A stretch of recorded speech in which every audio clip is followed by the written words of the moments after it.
볼까요? 1절부터 11절까지 천천히 한번 읽어봅시다. 약간 과정이 우리가 알 필요가 있으니까는요. 같이 합니다. 이에 솔로몬이 여호와의 언약궤를 다윗성 곧 시온에서 메어 올리고자 하여 이스라엘 장로와 모든 지파의 우두머리 곧 이스라엘 자손의 족장들을 예루살렘에 있는 자기에게로 소집하니 이스라엘 모든 사람이 다 에다니몰 곧 일곱째 달 절기에 솔로몬 왕에게 모이고 이스라엘 장로들이 다 이름에 제사장들이 궤를 매니라. 여호와의 궤와 해막과 성막 안에 모든 거룩한 기구들을 메고 올라가되 제사장과 레위 사람이 그것들을 메고 올라가매 솔로몬 왕과 그 앞에 먼 이스라엘 회중이 그와 함께 그 궤 앞에 있어 양과 서로 제사를 지냈으니 그 수가 많아 기록할 수도 없고 셀 수도 없었더라. 제사장들이 여호와의 언약궤를 그 초소로 메어 들였으나 곧 성전의 내소인 지성소 그룹들의 날개 아래라. 그룹들이 그 궤 초소 위에서 날개를 펴서 궤와 그 채를 덮었는데 채가 길므로 채 끝이 내소 앞 성소에서 보이나 밖에서는 보이지 아니하며 그 채는 오늘까지 그곳에 있으며 그 궤 안에는 두 돌판 외에 아무것도 없으니 이것은 이스라엘 자손이 애굽 땅에서 나온 후 여호와께서 저희와 언약을 맺으실 때에 모세가 호렙에서 그 안에 넣은 것이더라. 제사장이 성소에서 나올 때 구름이 여호와의 성전에 가득하며 제사장이 그 구름으로 말미암아 능히 서서 섬기지 못하였으니 이는 여호와의 영광이 여호와의 성전에 가득함이었더라. 아멘. 여기서 여기까지 오는 동안에 이제 몇 가지 어려운 게 있죠. 뭐 몰라도 되는 것들인데 왜 7월인지 8월인지 분명히 6장 38절에서는 7월이고 여기서는 8월이고 여기서는 7월이고 그런 다음에 이제 9절에 보니까 궤 안에는 두 돌판에 아무것도 없으니 이렇게 얘기를 하는데 히브리서에서나 안 그러면 이제 앞에서 보면은 우리는 만나 담은 항아리하고 지팡이가 있었다 생각을 하잖아요. 그런데 이제 정확하게 보면 자세히 보면은 하나님 앞에 궤 앞에 두라 이렇게 나와요. 안에 넣었다라는 것 말보다는 하나님 앞에 두라 궤 앞에 두라 이렇게 나와요. 그래서 많은 학자들이 그렇게 얘기를 해요. 언약궤 앞에 두었지 넣은 건 아니다. 그래서 없는 것이다. 그런데 한편으로는 또 생각을 할 수 있어요. 지팡이 싸게 난데 며칠 갔을까? 그렇죠. 그런 생각 안 해보셨어요? 얼마나 갔을까? 어떤 식으로 보존을 했을까? 그런 생각을 하게 되지요. 어쨌든 이제 그런 것이 또 있고요. 또 이제 성전 아래 그룹들의 날개가 덮었는데 외소에서는 보이는데 밖에서는 보이지 않더라. 성전은 동서로 되어 있고 이렇게 언약궤 배치는 남북으로 되고 그래야 양 그룹이 둘이 날개를 펴잖아요. 이렇게 이전에 이제 속죄소는 이렇게 같이 덮었어요. 속죄소를. 근데 이번에는 날개를 펴서 나란히 있었어요. 마주 보던 것이 나란히로 바뀌었죠. 그러려면 이제 어떻게 되죠? 남북으로 두어야 그 밑에 들어가지잖아요. 그래서 남북으로 두었을 것이다. 이런 것들인데 7장하고 6장, 7장, 8장에서 성전을 건축에 대한 것들은요. 읽어보고 또 읽어보고 읽어보고 또 읽어보고 주석을 보고 또 봐도 어떻게 했는지를 정확하게 모르겠어요. 그 설명만 가지고는. 그런 다음에 이제 또 뭐가 나오냐면요. 8절 봐봐요. 채가 길므로 쭉 그 채는 오늘까지 그곳에 있으며 자 그러면 이걸 기록할 때는 언제죠? 기원전 586년에 이스라엘이 망하죠. 그리고 바벨론 포로기란 말이에요. 그러면 이제 성전이 다 해파되고 아무것도 남아있는 게 없는데 오늘까지 남아있다 그러잖아요. 이런 부분들도 이제 자세하게 보면은 좀 어려운 부분들이 될 수가 있기는 한데 우리는 이제 그것은 신학자들한테 맡기고 이제 이 부분은 이제 왜 이렇게 된 거냐 굳이 설명을 해보자면은 이제 이 기록할 당시에 그때의 상황을 그대로 옮겨 적었기 때문에 그래요. 그래서 그렇다라고 해석들 하는데 그것도 뭐 충분한 설명은 안 되는 것 같아요. 자, 그래서 저와 여러분들이 성경을 자세하게 보면은 모를 내용이 많죠. 그래서 제가 이제 개인적으로 그런 생각을 해요. 최소한 하나님 내가 주님께 돌아가기 전까지 성경 전체를 한 번은 설교를 해보고 싶었는데 포기했어요. 왜 포기했느냐? 분명히 이번 주는 이 말씀 이렇게 봤는데 다음에 보면은 달라요. 그 구절이. 이건 안 되는 거구나. 한 절만 가지고도 평생 가겠구나 생각을 하거든요. 그래서 어쨌든 오늘 저와 여러분들은 이 말씀에 다 누리게 되길 바랍니다. 여호와의 영광이다. 항상 우리는 이제 잊어버려서는 안 되는 게 균형을 잡아야 되니까 뭘 생각해야 됩니까? 분명히 절정기입니다. 믿음도 가장 지금 좋을 때입니다. 그렇죠. 그런데 이때 지금 뭐가 있어요? 솔로몬이 결혼을 했는데 누가 가죠? 8장입니까? 9장에 가봐야겠는가요? 10장이구나. 10장에 보니까 스바 10장 지금 11장이구나. 이런. 솔로몬 왕이 바로의 딸 외에 이방의 많은 여인을 사랑했다 이렇게 나오죠. 이게 어느 날 된 게 아니고 한참 후에 가서 된 게 아니고 처음부터 결혼 자체를 잘못했어요. 분명히 하나님은 출애굽해서 뭐라고 말하죠? 34장에서 안 된다라고 말하죠. 이게 맞나? 어떤 거냐? 이방 여인과 결혼은 안 된다 못을 박았단 말이에요. 그럼에도 불구하고 이렇게 했단 말이에요. 분명히 이것은 과에 해당돼요. 잘못된 것이 해당되는 거죠. 그렇죠. 그런데 하나님의 은혜는 어떻게 되죠? 최고로 지금 부어지고 있어요. 하나님의 영광이 지금 임했잖아요. 자, 여기서 우리가 볼 수 있는 게 있어요. 하나님이 우리에게 은혜를 부어줘서 우리가 설 수 있는 것이지 다 잘해서 서는 게 아니라는 거죠. 그렇죠. 그래서 어느 시대든지 어떤 사람이든지 간에 완전한 사람이 없더라고요. 완전한 사람. 칼빈도 대단한 사람인데 지금 보면 그의 이제 해석이라든가 그의 주장들이 많이 이제 이렇게 소수 의견으로 밀려났어요. 루터 같은 경우도 솔직히 그 천년의 흐름을 바꾼 사람이잖아요. 여러분, 천년의 흐름을 바꾼다, 관행을 바꾼다라는 것은요, 이건 상상을 초월하기 힘든 일이에요. 그런데 그걸 바꾼 사람이에요. 그런데도 보면은요, 루터 같은 경우도요, 참 이렇게 해석이 잘못된 경우가 정말로 많아요. 특별히 이제 뭐 하나님이 금하지 않았으면 된다. 그래가지고 천주교의 의식들이 많이 그대로 그냥 이렇게 살아있는 게 루터란이에요. 그런데도 불구하고 하나님은 루터에게 은혜를 주셨지 않으셨어요? 하나님은 사용하셨잖아요. 그럼 뭘 뜻하는 겁니까 이게 지금? 그건 다른 말이 아니라 저와 여러분들도 우리 자신도 뭐 하라는 거예요 지금? 저와 여러분들도 뭐 하지 않다라는 거예요? 은혜 가운데 있다라는 거예요. 완전하지 않다라는 거예요. 자, 그 말은 무슨 말입니까? 이 말은 언제나 겸손하고 언제나 뭐해라? 감사하라는 거죠.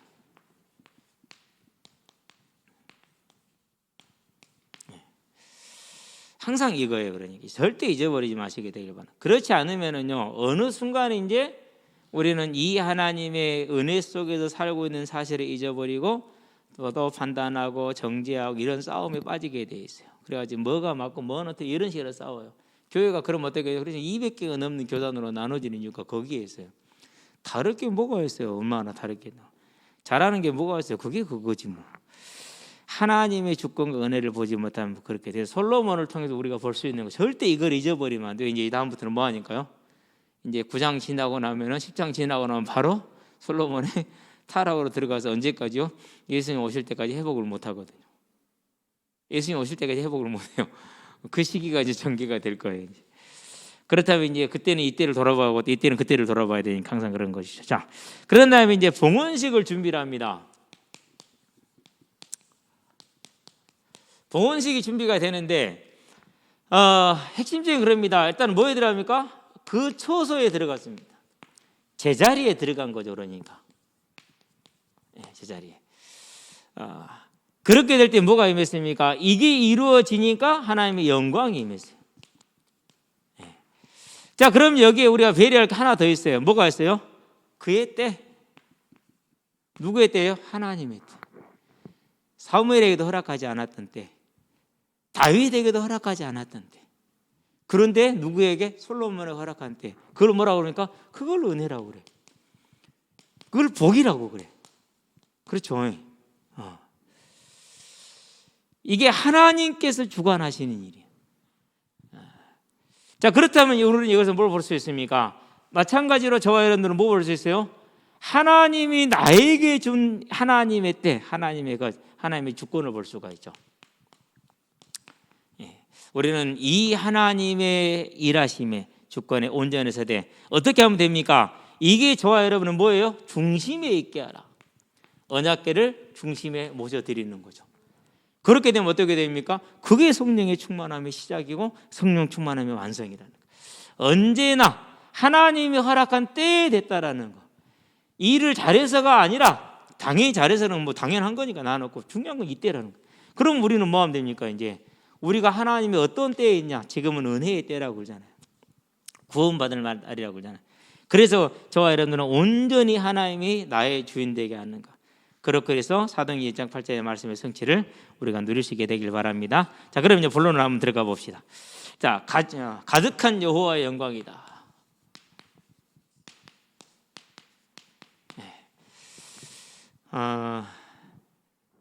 얼마나 감격스럽겠습니까?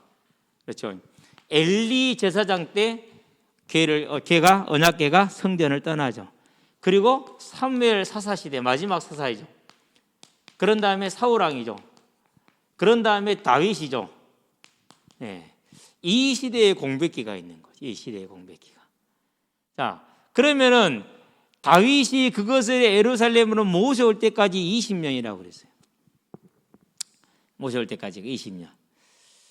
언제 모셔왔는지 정확하게는 알 수가 없는데 어쨌든지 간에 이 세 개를 합쳐서 최소한 60년은 됐을 것이라는, 60년은 더 되겠죠. 얼마나 긴 시간이 수십 년을 가까이 흘러갔다. 다윗이 40년이 있었고 사울왕은 얼마인지 잘 모르겠고 사무엘도 얼마인지 잘 모르겠지만은 그래서 최소한 뭐 70년 이상 가지 않았겠느냐. 이 시간 동안에 이스라엘이 뭐가 제대로 할 수 없는 거예요. 온전한 예배와 제사가 안 되는 거죠. 그럼에도 이스라엘은 강국을 향해서 지금 가고 있죠. 그게 은혜라는 거예요. 우리가 완전하게 다 잘하면 좋은데 그렇지 않아도 하나님 나의 일을 이룬다는 것이죠. 어떤 목사님이 그런 설교를 하더라고요. 어떤 중직자가 만약에 예수님이 재림을 하시더라도 우리 교회에 오시려면은 당회원의 3분의 2의 동의를 받지 못하면 못 오실 것이다. 무슨 말이에요? 그러니까 그 말이 그만큼 교회가 시끄럽고 복잡하다라는 거죠. 그렇죠. 우리가 조금만 눈을 열면 돼요. 이 긴 시간 동안에 이루어지지 못했던 일, 허락되지 않았던 일, 허락하지 않은 일, 왜인지는 다 설명을 할 수 없어요. 그러는데 누구한테 허락이 됐어요? 그런데 그것이 솔로몬한테 허락이 되죠. 단순히 때가 아니에요. 단순히 때가 아니에요. 이 수십 년이 지난 그 때를 하나님 솔로몬이 얻은 것이죠. 그러고 나서 뭐합니까? 그래서 이스라엘의 장로들을 다 모았어요. 족장들을 다 모았어요. 누구만 모은 거예요? 그러니까 대표만 모은 거예요. 누구 때도 그랬어요? 다윗 때도 사무엘하에 보니까 6장에서 1절 나오죠. 3만 명이 모이죠. 뺀 자 3만 명 이렇게 뺀 거예요. 그러니까 이렇게 그들이 이제 뭘 가지고 옵니까? 기브온에서는 성막을 가지고 오죠. 그럼 성막이 뭐 있습니까? 제일 먼저 번제단이 있겠죠. 그런 다음에 물두멍이 있겠죠. 그런 다음에 이제 성막이 있겠죠. 등잔대가 있겠죠. 떡상이 있겠죠. 향단이 있겠죠. 그렇죠. 그게 이제 다요. 그런 다음에 이제 주변에 이제 울타리가 이제 그게 있겠죠. 이걸 이제 고아 자손들이 다 짊어지고 오는 거죠. 그다음에 다윗성 시온에서는요. 여기서는 이제 언약궤가 오죠. 이제 상당히 큰 행렬이 될 거죠. 그렇죠. 그러니까 뭐 합니까? 사람들이 제사를 드렸다라고 말하죠. 무슨 제사인지라고 말을 하질 않았어요. 무슨 제사라고는. 자, 몇 절입니까? 5절인가요? 4절인가요? 5절. 솔로몬 왕과 그 앞에 모인 이스라엘 중에 그와 함께 그 앞에서 양과 서로 제사를 지냈으니 무슨 뭐 화목제인지도 뭐다 그런 얘기가 그냥 제사라고만 얘기를 했어요. 제사라고. 이게 이런 일반적인 그런 화목제라든가 이런 제사가 아니라 그냥 축하의 의미이지 않느냐 이렇게 얘기를 해요. 그렇죠? 무슨 제사일까요? 이스라엘이 그러니까 한 번도 나온 적이 없는 형태가 되는 것이죠. 그 수를 헤아릴 수가 없었다 이렇게 얘기를 하죠. 워낙 다윗 때만 해도 3만 명이면 이때는 지금 나라가 훨씬 커지고 강성해졌으니까 뭐 최소한 뭐 4, 5만 이상은 넘겠죠. 그 사람들이 제사를 지냈다라는 거 얼마나 어마어마한 숫자가 되겠어요. 뭘 뜻해 주는 거요? 이걸 뜻하는 거죠. 그럼 여기서 우리는 또 질문을 해야 돼. 과연 나는 이 하나님의 앞에 매일 항상 나오는데 정말 이러한 감사가 있는지, 기쁨이 있는지 한 번씩 우리는 질문을 한번 해봐야 돼. 그렇죠? 감사와 기쁨이 있는지. 제 자신에게 하는 질문이 항상 하는 질문이에요. 항상 하는 질문. 오늘도 학생 예배 때 설명을 하다가 샘물과 추산하는 그 기쁨이 어디로 갔을까? 이런 걸 타락이라고 그러는구나. 에베소 교회가 책망받은 게 이거구나. 이런 것이겠구나 라는 생각을 해요. 저와 여러분들은요, 하나님의 언약궤가 제사장들에서 메어져서 성전으로 나오고 모세의 성막에 있는 모든 것들이 메어져서 성막으로 나올 때, 그때 백성들이 그 기뻐하며 즐거워했던 축하의 그런 모습을 바라보면서 우리는 언제나 주님과 함께하는 삶을 살고 있는데 우리는 그런 것이 과연 있는가라는 질문을 할 수가 있죠. 저와 여러분들이 이 하나님 앞에서의 예배자의 모습을 회복하시기를 주의 이름으로 축원드립니다. 그러려면 뭐 해야 됩니까? 그러려면 치열한 싸움이 있어야 됩니다. 자, 그렇게 해서 드디어 어떻게 됐습니까? 그 처소에 들어갔습니다. 다른 말로 표현하면 제자리인 것입니다. 무슨 자리입니까? 하나님이 주인 된 자리입니다. 잠언에 보니까 뭐라고 하니까 범사의 그를 인정하라 그리하면 너의 길을 지도하시리라 이렇게 얘기를 했어요. 범사라는 건 뭘 말합니까? 에레미야 33장에 보니까 뭐라고 말하고 있죠? 33장 2절에 1절부터 에레미야가 아직 시위대 뜰에 갇혔을 때, 그럼 에레미야가 무슨 선전을 했죠? 이 나라가 누구한테 망할 것이다? 바벨론에 망할 것이다. 이것도 범사예요. 그러니까 에레미야가 예언한 내용이, 하나님께 말씀을 받아 예언한 내용이 이 나라가 바벨론에 망할 것이다. 그러니까 너희는 저항하지 말고 뭐해라? 애굽의 군사를 의지하지 말고 바벨론에 항복해라 이랬어요. 그래서 매국노, 첩자, 간첩 그런 소리를 듣고 지금 갇힌 거예요. 그런데 에레미야는 그런 것이 아니에요. 왜? 하나님이 너희가 죄를 범해서 애굽의 손이 아니게 바벨론 손에 붙이기로 했으니까 너희는 그 하나님의 뜻대로 바벨론 항복을 해라. 그 말은 다른 말이 아니에요. 이제부터라도 회개해라 그런 뜻이거든요. 근데 그 말을 못 알아듣는 거죠. 회개하지 않죠. 이제. 자, 이러한 때에도 누구에게만요? 에레미야에게만 하나님이 주인 됐어요. 저와 여러분들이요, 좋을 때도 있겠지만 어려울 때도 있을 거예요. 그때도 하나님은 뭐 되게 해라? 주인 되게 하시게 되길 바랍니다. 그래서 항상 믿어야 돼. 뭘 믿어야 되느냐?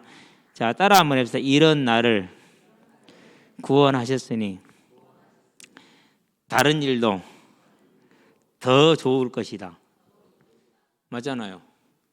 저는요, 뭘 보느냐면요, 나 같은 놈을 나 같은 놈을 변화시켰으면은 얘기 다 한 거다. 그래서 요즘은 집에서는 애들한테 이제 진짜 그냥 놔둬. 왜? 야, 속으로 생각하죠. 나도 변화시켰는데 너가 하나 뭐 책임 하나 안 지시겠냐. 더군다나 너는 기도 속에서 태어난 아이들인데. 물론 이런 시간도 반드시 필요할 것이다. 그래야 사람이 뭐 할 수 있어요? 폭이 좀 넓고 수용도 할 수 있고 이해도 할 수 있고 그러지. 항상 잘하고 잘 살아봐요. 그러면은 다른 사람을 이해하겠냐고요? 못하죠. 사람이란 게 한계가 있어요. 때로는 좀 못하기도 하고 그런 시간도 좀 있고 필요하죠. 그래서 그냥 감사하게 지나가는 거예요. 그래서 저와 여러분들이요, 이제부터는 제자리에 누가 하나님이 제자리에 있게 하는 거죠. 우리의 자리. 그래서 나쁜 일이 있어도 하나님이 하나님 되게 하시게 되길 바랍니다. 그러면 감사하는 거예요. 그렇죠? 자, 그러면서 열왕기 역대상이죠. 29장이죠. 1절부터 14절. 다윗이 또 막대한 제물을 하나님께 드립니다. 그리고 이스라엘 장로들을 부르고 백성들을 부르고 너희들도 드리라고 그럽니다. 같이 드렸습니다. 그럴 때 뭐라고 그럽니까? 기뻐하면서 합니다. 우리가 무엇이 간데 누구이 간데 이처럼 하나님께 즐거이 드릴 수가 있었나이까 그러죠. 다만 하나님의 손에서 받은 것을 하나님께 돌려드렸을 뿐입니다. 뭐예요? 이렇게 아름답고 좋은 때도 누구를 인정하는 거예요? 하나님을 인정하는 거죠. 그게 뭡니까? 그게 제자리, 언약궤를 제자리에 두는 것이죠. 저와 여러분들이 이 하나님의 말씀대로 이루시게 되길 바랍니다. 그래서 출애굽기에 보니까 19장 16절에 20장에서 마찬가지죠. 20장 18절인가요? 하여튼 그렇게 되는데 모세가 하나님의 말씀대로 지시대로 따랐더니 하나님의 뭐가 나타났다? 영광이 나타났더라. 두 번째, 출애굽기 40장이죠. 34절에 35절. 역시 마찬가지예요. 모세가 하나님께서 이 시내 산에서 보이신 그대로 했더니는 하나님의 영광이 가득 차는 모세가 들어가서 감히 섬기지를 못하게 되죠. 근데 그게 또 일어났죠. 어디서요? 오늘 보니까 열왕기상에서 8장 10절에서 11절에 또 그 일이 또 일어났어요.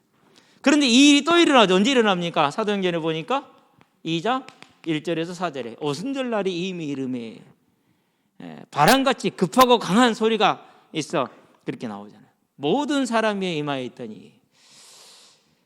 그러니까 하나님의 영광이 임하는데 언제 임합니까? 모든 순간은 전부 다 하나님 뭐 할 때요? 주인 될 때 임했다는 사실. 그렇다면 이제 우리에게 임한 이 하나님의 영광, 저와 여러분들에게 그 영광이 저와 여러분들 안에 언제나 충만하게 하시게 되길 바랍니다. 얼마나 그 영광이 뭡니까? 모든 것이죠. 그 영광이 전부 다이죠. 그럼 어떻게 하면 됐다고요? 하나님이 내 주인 되면 되는 것이라. 자, 그래서 하나님이 주인 되게 하기 위해서 뭐 해야 됩니까? 우리가 마리아를 보면 알 수 있어요. 네. 자, 분명히 마리아 본인이 말하는 내가 남자를 알지 못하는데 어찌 내가 잉태할 수 있습니까? 말할 때 뭐라고 말하죠? 자, 네 친척 엘리사벳을 봐라. 벌써 6개월이 됐지 않냐? 하나님의 능력은 대저 말씀은 대저 능치 못함이 없느니라. 이렇게 얘기를 하죠. 주의 계집정연이 주의 뜻대로 내게 이루어질지어다. 1장 38절이죠. 네. 자, 그러면 여기에는 지금 뭐가 있는 겁니까? 자기의 생명을 내놓는 각오가 있는 거예요.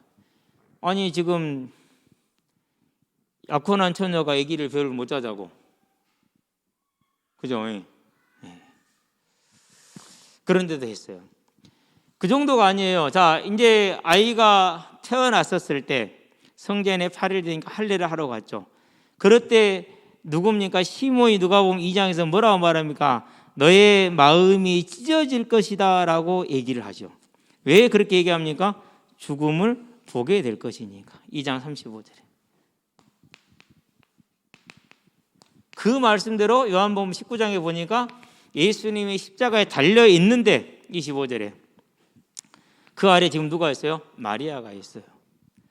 그러면은 이제 저와 여러분들은 뭐 엄마 아빠들은 알잖아요. 그렇죠? 자녀들이 얼마나 귀하고 소중한지, 아이가 아파할 때 어쩌든지.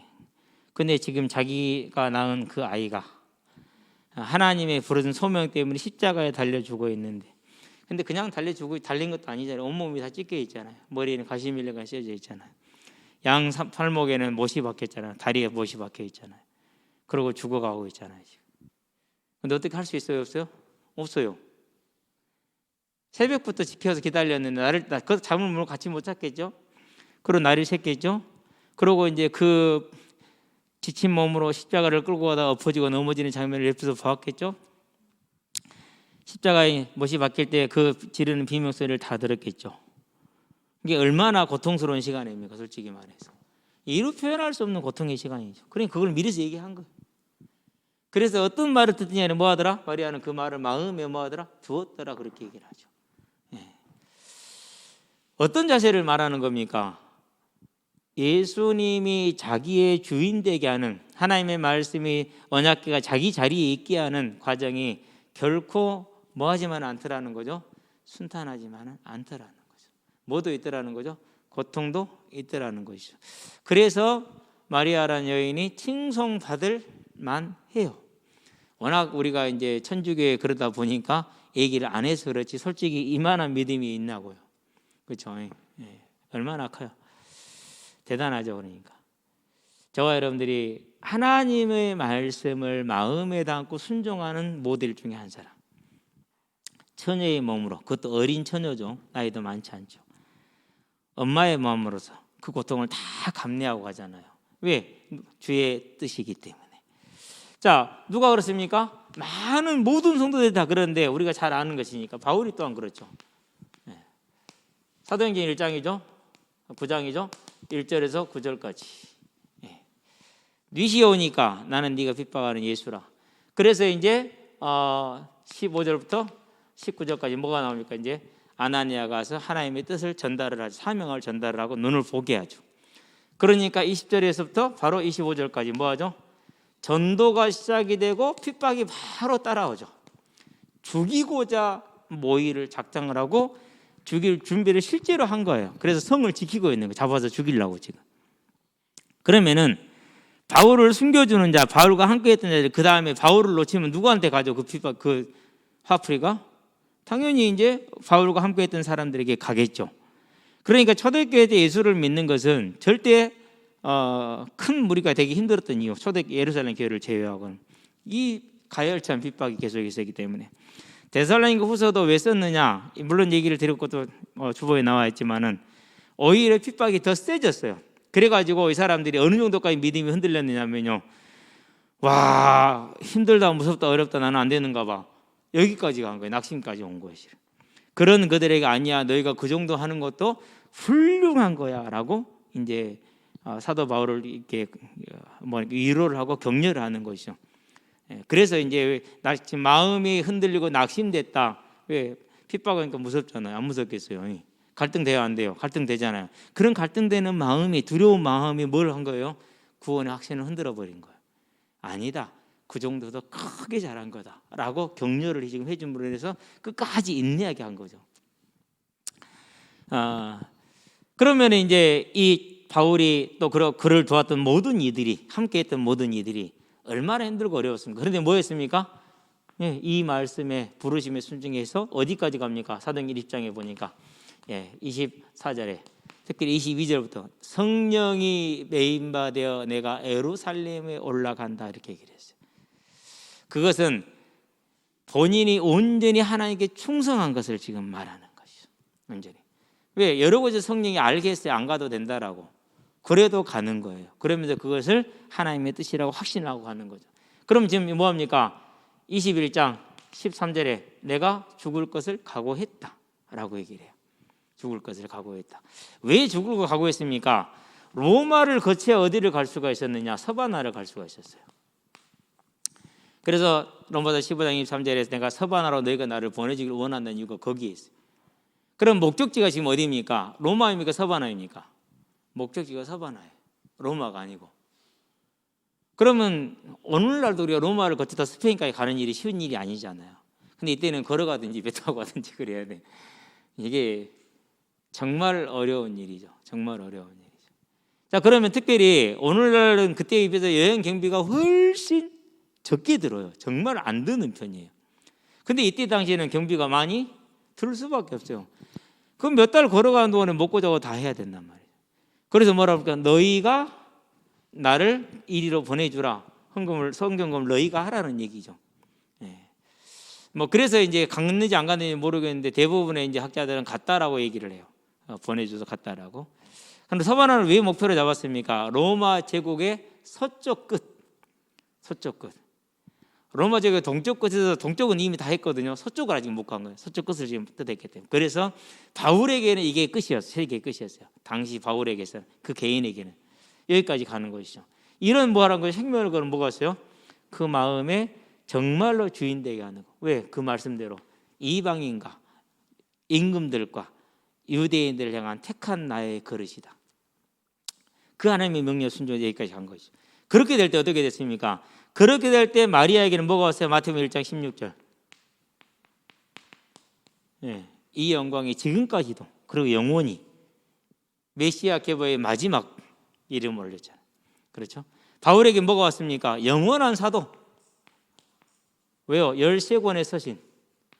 하나님의 진짜 일꾼이죠. 그러니까 우리는 지금도 이 바울 사도의 명령을 따라서 그가 밝힌 교리를 따라서 믿음을 세워나가고 믿음을 바로 잡아나가고 또 믿음의 싸움을 싸우는 것이고, 거기서 뭐가 어디서 온 겁니까? 이 여호와의 영광이 어디서 왔습니까? 언약궤가 처소에 들어갔었을 때 몇십 년 만에. 이제 그러면 결론입니다. 이걸 뭐라고 그럽니까? 이걸 법이라고 그래요. 무슨 법입니까? 분명히 때 누가 결정했어요? 하나님이 결정을 했어요. 그렇죠? 은혜 누가 허락했어요? 하나님이 허락했어요. 그게 법이라는 거예요. 그래서 이것을 법. 누가 법이라고요? 우리가 아니라 하나님 하시는 거예요. 이걸 가르쳐서 뭐라고 그런다고요? 확신이라고 표현하는 거예요. 확신이라고. 그래서 우리의 감정은 흔들릴 수 있어요. 언제든지 흔들리잖아요. 오늘 또 가서 공짜도 흔들릴 건데, 아이씨, 그렇잖아요. 아는 사람이 있는데요. 요즘 롯데 얼마야? 5,000원이래. 5,000원 맞는가요? 한 장에? 몇 장 사는데? 2장씩 사는데, 내 한 달 쓰는 돈보다 많네. 롯데를 왜 사냐고 도대체. 왜 하나님이 그거 다 안 해주게 하네. 아니, 로또보다 좋은 하나님이 함께 했는데 뭘 그걸 그렇게 의지하냐고. 형 주머니 살 것 같아? 주머니 더 망해 안 돼. 근데요, 25년 전이나 지금이나 똑같은 말을 하고 있어요. 하나도 단어 하나도 안 바뀌었어요. 지금까지. 참 감사하구나. 그래도 나는 나를 바꿔 나갈 수 있고 변화시켜 갈 수 있는 게 더디긴 해도, 그래도요, 계속해서 똑같은 얘기 또 해줘요. 만날 때 올 때마다 또 해줘. 아마 곧 전화 올 것 같아. 네. 그러니 이게 생기겠냐고요? 안 생겨요. 왜요? 환경이 바뀌니까. 환경에 따라서 왔다 갔다 해요. 그게 아니에요. 사무엘 때도 허락이 안 됐고, 다윗의 때도 허락이 안 됐고, 솔로몬 때 허락이 됐어. 그건 하나님 하시는 거예요. 하나님이 부어주시는, 그게 법이라는, 하나님의 법. 그래서 하나님이 우리를 택했고 하나님이 우리를 부르셨는 거예요. 그래서 요한복음 15장 16절은 대단히 큰 얘기예요. 너희가 나를 택한 것이 내가 너희를 택하여 세웠나니. 마가복음 3장에서 뭐라고 말합니까? 원하는 자들을 부르니 나오은지라고 그랬어요. 하나님이 저와 여러분을 원했잖아요. 이런 걸 뭐라고요? 그렇게 여긴다. 로기제스대, 확신이라 그렇게 얘기하는 거예요. 이제 내가 하나님의 성전으로 세워진 이 사실을 저와 여러분에 의해서 결정된 게 아니라 그분이 하셨음을 믿고 확신을 가지시게 되길 바랍니다. 많이 모자라고 부족해도 상관없어요. 원래 그런지 알기 때문에. 자, 그러면 이제 뭐 하면 됩니까? 이제는 저와 여러분들이 힘쓸 게 있어요. 힘쓰라 그랬으니까. 무슨 힘을 써야 됩니까? 다른 게 아니라 전신갑주 입으라고 그랬잖아요. 그래서 그것을 위해서 우리가 뭘 중심의 삶을, 예배 중심의 삶, 영원한 선약, 영원한 스케줄, 저와 여러분의 삶에. 이것 때문에 손해본다, 보시기 바랍니다. 보는 에게 그대로 내가 손해보는 것 이상으로 하나님의 나라의 상급으로 쌓일 거예요. 영원한 상급이죠. 그래서 이 땅에 부자가 있고 이 땅에 거지가 있고, 하늘에 부자가 있고 하늘에 거지가 있어요. 저와 여러분들은 이 땅에서는 어떤 모습일지 모르지만 둘 다 할 수 있어요. 그러나 하늘에서는 모두가 다 부유하다라는 걸 기억하시게 되길 바랍니다. 이 땅에는 그렇게 살지. 얼마 전에 맥라렌 그 차를 찾아보니까 최소 가격이 3억 얼마부터 시작하더만, 3억 4천부터 시작하더만. 2억 4천인가? 3억 4천인가? 2억 4천에서 시작을 하대요. 최소 가격이. 그래서 3억 한 9천 정도까지. 4억은 좀 안 되는데. 그 맥라렌이 그 차주가 BMW 타고 있는 그 차한테 가가지고 너가 아빠 거지다. 평생 거지로 살아. 그러니까 댓글이 어떻게 달렸냐? 국산차 나는 거지는, 나는 국산차 타는 나는 거지치기도 못 끼네. 그렇게 얘기를 한 게, 그런 그 댓글이 달렸어요. 참 재밌더라고요. 근데 저는 그게 사람들의 일반적인, 교회 안에서도 일반적인 생각이라는 것을 알아요. 교회 안에서도. 그래서 이 땅에서는 그렇게 다를 수 있어요. 그러나 우리가 하나님의 나라를 위해서 나를 희생하고 나아갈 때 절대 천국에서는 가난한 자가 없다라는, 저와 여러분들은 이래서 이 예배 중심의 삶을 다 세워놓으시게 되길 바랍니다. 힘쓸 거예요. 그러면은 예배를 들었으면 뭐 하면 되니까? 하나님의 말씀을 하실 것 아니에요. 그렇죠.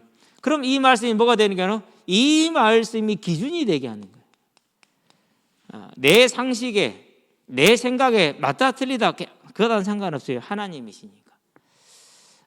그래서 이제 우리가 흔히들 그렇게 얘기하죠. 뭐 김치 기원이 한국이다 중국이다, 난 상관없어. 우리 집 김치 맛있으면 돼. 그건 뭔 상관이 있어요? 지금 내가 먹는 김치가 맛있어야지. 내 입에 맞으면 돼. 내 입에 맞았으니까 제 입에 맞는 김치는 김치 아닌가요? 그렇지 않아.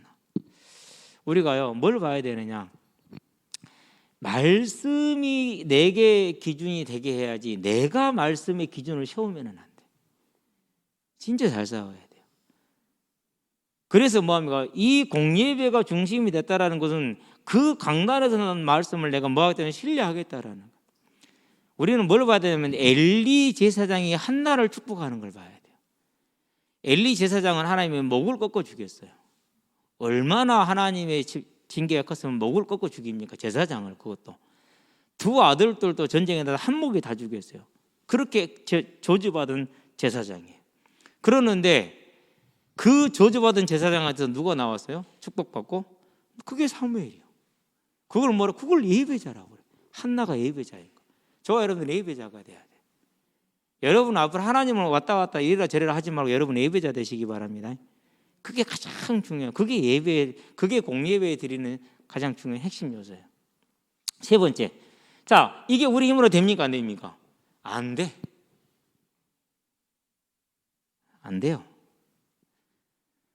우리는 사람의 말 한마디만 듣어도요, 그 의심과 불신앙이요, 그 운명이요 안 떠나네요. 만약에 여러분 무당한테 점 한번 쳐보세요. 죽을 때까지 기억에서 안 사라져요. 그런다니까요. 그만큼 오염은 쉽고 빠르게 돼요. 그러려면은 그런 연약한 우리가 어떻게 이걸 따라가냐고. 말도 안 된다. 길은 하나밖에 없어요. 뭐밖에 없어요? 성령이 붙들어줘야 돼요. 그래서 기도하는 거예요. 자, 그러면 기도는 뭡니까? 이미 있는 것을 쓰기 위한 거죠. 없는 걸 가져오는 게 기도는 절대 그렇지. 그건 거지들이요. 그건 우상이요. 아니요. 있는 것을 쓰기 위한 방편이 기도.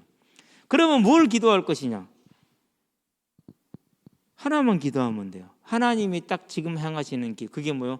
그게 전도와 선교예요. 그런다면 우리 영혼을 살리는 게 하나님의 사랑을 하는 거예요. 사람들이 이제 우리 많이 얘기하죠. 회개해야 된다. 맞아요. 저는 회개해야 된다 생각해요. 근데 회개를 어떻게 하죠? 가장 회개하는 빠른 길이고 정확한 길은 다른 데 있지 않아요. 막 울고 불고도 중요하죠. 근데 그러면 바뀌더라고요. 그런 회개보다 진짜 회개는 어디에 있느냐? 하나님의 사랑을 아는 게 진짜 회개예요. 하나님의 사랑을 알면 알수록 내가 하나님의 사람이 아닌 것을 보게 되더라고요. 그때 이루어지는 하나님 앞에 서는 내 자신이, 그때 부르는 예수 이름이 진짜예요. 그 삶이 저와 여러분들이 항상 있게 하면 돼요. 그게 기도라는 거예요. 그래, 기도는 뭘 구하는 겁니까? 하나님이 하나님 되신 우리가 그 사랑을 아는 걸, 그걸 구하는 거죠. 한마디로 해서 은혜 구해야 돼요. 저와 여러분들이 기도를 통해서 뭘 구하는 겁니까? 전도를 구해야 돼요. 저는 기도를 통해서 뭘 구해야 됩니까? 이 하나님의 말씀이 내 기준 되게 하는 걸 구해야 돼요. 저와 여러분들이 기도가 있게 되길 바랍니다. 그래서요, 기도는 여러 가지 형태로, 모든 형태로 할 수가 있어요. 그런데 제가 절대적으로 세워야 될 기준은 하나 있다고, 변하지 않는 기준이에요. 사도들이 초대교회가 항상 뭘 찾았어요? 기도처를 찾았어요. 그 말은 무슨 말이죠? 구별된 기도의 시간을 따로 가졌다는 얘기예요. 반드시 가져야 돼요. 그래서 어떤 사람은 새벽에 할 수 있으면 새벽에 하고, 못하는 사람은 다른 시간대라도 해야 돼요. 구별된 시간, 구별된 장소, 항상 얘기하는 거죠. 구별된 시간과 구별된 장소는 반드시 있어야 돼요. 그렇지 않으면 어떻게 됩니까? 어느 날 내가 타협을 해버려요. 현실하고 타협을 해서 그냥 묻어가게 돼 있어요. 저와 여러분은 그래서요, 온전히 기도에 승리해서 하나님의 사랑을 알고 또 하나님의 말씀이 우리의 기준이 되는 힘을 얻어서 주님이 우리를 통해서 이루시고자 하나님의 뜻을 이루는 하나님의 자녀들 되길 주의 이름으로 축원드립니다. 기도합시다. 살아계신 아버지 하나님, 솔로몬이 하나님의 허락하신 성전의 건축을 이루고 그 법대로 다 이룬 다음에 하나님의 언약궤를 하나님의 자리에 모셨을 때 하나님의 영광이 성전에 가득함으로 이스라엘이 기뻐하며 즐거워하며 하나님의 나라를 볼 수 있었던 것처럼 이제 우리를 붙들어 주셔서 하나님이 우리 심령에, 우리 성전에, 우리 몸의 주인이 되되 언약궤 되시는 그 말씀을 우리 안에 온전히 숨기게 함으로 하나님의 영광이 항상 우리에게 충만하여져서 땅끝까지 주의 증인이 되는 재림의 약성치의 부활의 증인으로 설 수 있도록 우리를 지키시고 붙드시고 인도하여 주시기를 그리스도신 예수의 이름으로 기도합니다. 아멘. 이제는 우리 주 예수 그리스도의 십자가 대속의 은혜와 독생자 예수를 죄인을 위해 아끼지 않고 내어주신 하나님 아버지의 무한하신 사랑과 지금도 성령으로 우리를 인도하되 생명의 길로, 의의 길로, 영화의 길로 인도하시는 내주교통 역사하심이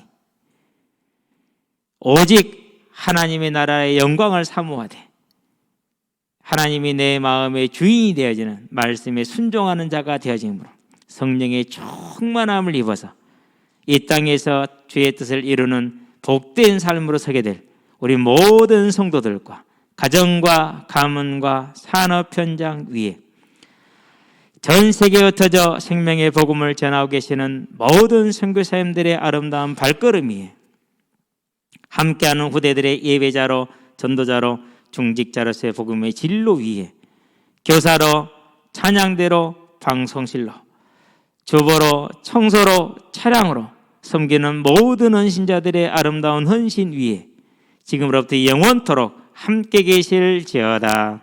아멘.